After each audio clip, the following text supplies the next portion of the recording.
तो किसानों को प्रधानमंत्री ने आज सौगात दी है और 12वीं किस्त है ये जो जारी कर दी गई है। आपको बता दें कि इस साल में 4 बार 2,000 रुपए की किस्त जाएगी, 3 बार ये किस्त जाएगी और इस तरीके से 6,000 रुपए किसानों को मिलेगा। पे चलाया, लेकिन वहां मैंने ये प्रधानमंत्री किसान समृद्धि केंद्र की जो रचना देखी, उसका एक जो मॉडल खड़ा किया है, मैं वाकई मनसुख भाई और उनकी टीम को बधाई देता हूं। ये किसान के लिए सिर्फ उर्वरक खरीद बिक्री का केंद्र नहीं है, एक संपूर्ण रूप से किसान के साथ घनिष्ठ नाता जोड़ने वाला, उसकी हर सवालों का जवाब देने वाला, उसकी हर आवश्यकता में मदद करने वाला ये किसान समृद्धि केंद्र बना है।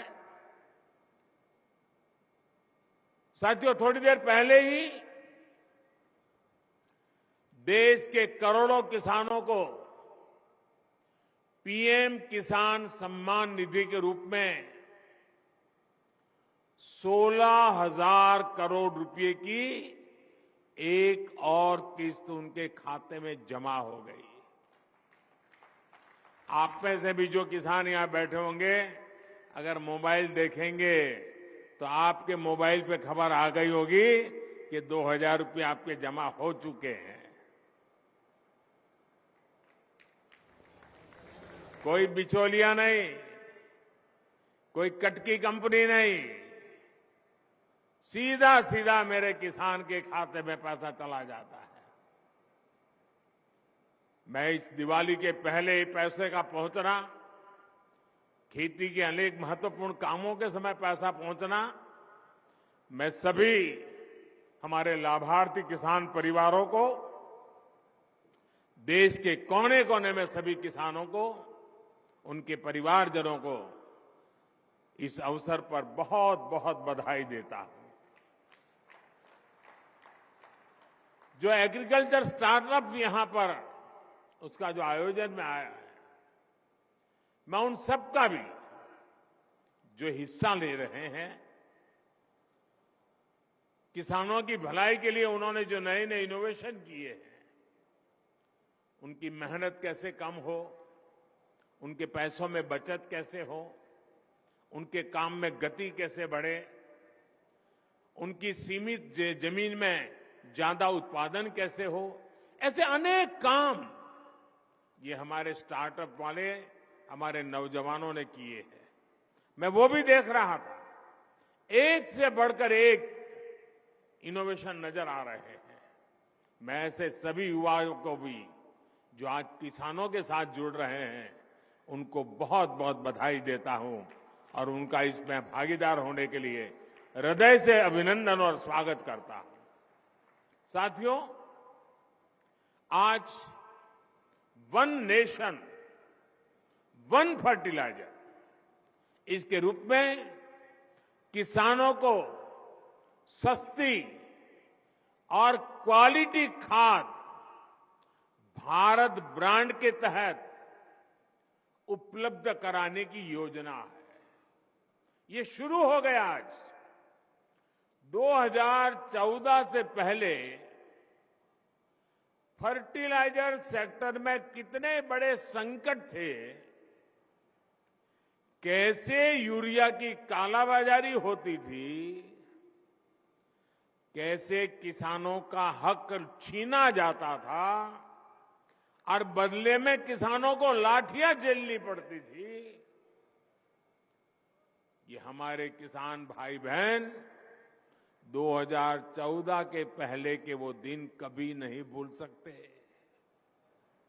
देश में यूरिया के बड़े बड़े कारखाने बरसों पहले ही बंद हो चुके थे,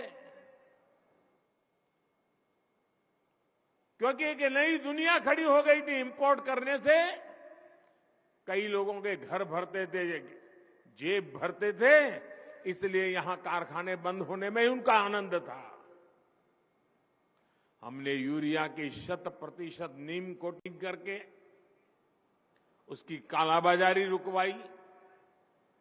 हमने बरसों से बंद पड़े देश के 6 सबसे बड़े यूरिया कारखानों को फिर से शुरू करने के लिए मेहनत की है। साथियों, अब तो यूरिया उत्पादन में आत्मनिर्भरता के लिए भारत अब तेजी से लिक्विड नैनो यूरिया, प्रवाही नैनो यूरिया की तरफ बढ़ रहा है। नैनो यूरिया कम खर्च में अधिक प्रोडक्शन का माध्यम है। एक बोरी यूरिया, आप सोचिए, एक बोरी यूरिया को जिसके लिए जरूरत लगती है वो काम अब नैनो यूरिया की एक छोटी सी बोतल से हो जाता है। ये विज्ञान का कमाल है, टेक्नोलॉजी का कमाल है और इसके कारण किसानों को ये यूरिया के बोरे लाना, ले जाना, उसकी मेहनत, ट्रांसपोर्टेशन का खर्चा और घर में भी जाकर के रखने के लिए जगह, इस सब मुसीबतों से मुक्ति।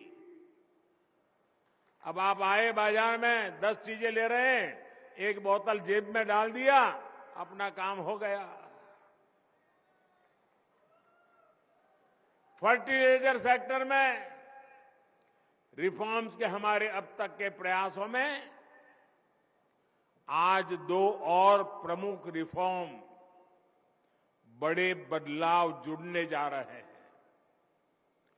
पहला बदलाव ये है कि आज से देश भर की 3.25 लाख से अधिक खाद की दुकानों को प्रधानमंत्री किसान समृद्धि केंद्रों के रूप में विकसित करने के अभियान को आरंभ किया जा रहा है। ये ऐसे केंद्र होंगे जहां सिर्फ खाद ही मिलेगी ऐसा नहीं, बल्कि बीज हो, उपकरण हो, सॉइल टेस्टिंग, मिट्टी की टेस्टिंग हो, हर प्रकार की जानकारी जो भी किसान को चाहिए वो इन केंद्रों पर एक ही जगह पर मिलेगी।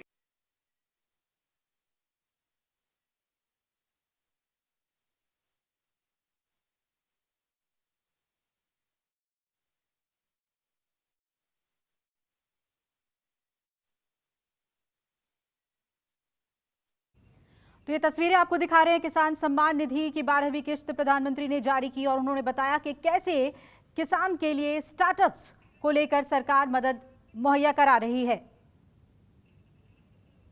इसके अलावा भी उन्होंने कई कार्यक्रमों की शुरुआत की जिससे किसानी में लोगों को मदद मिले और साथ ही उन्होंने कहा कि आने वाले समय में किसानों को हर तरह की मदद मुहैया कराई जाएगी, चाहे वो टेक्नोलॉजी के माध्यम से हो, उर्वरक के माध्यम से हो। ज्यादा से ज्यादा आधुनिक किसानी की तरफ हमारे किसानों को प्रेरित किया जाएगा। नमस्कार, मैं हूं मानक गुप्ता। अगर आपको हमारा ये वीडियो पसंद आया हो तो इसे लाइक और शेयर जरूर करें और हां, हमें सब्सक्राइब और फॉलो करना ना भूलें ताकि आप देश और दुनिया की कोई खबर मिस ना करें। तो जुड़े रहिए हमारे साथ और देखते रहिए न्यूज़ 24।